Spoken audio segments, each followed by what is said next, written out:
পাগলামি, যৌবনের পাগলামি করে না। যৌবনকালে যুবক গুনার দিকে তারে ডাকে,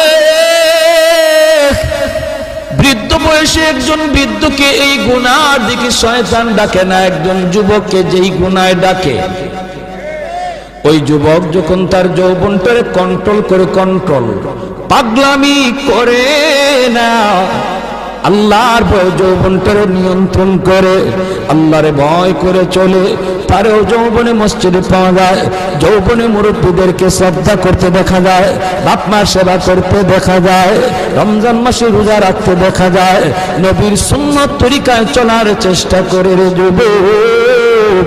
ওই যুবকও বেশি বেশি তাড়াতাড়ি আল্লাহর ওলি হইয়া যায়, সহজ হয়ে যায়।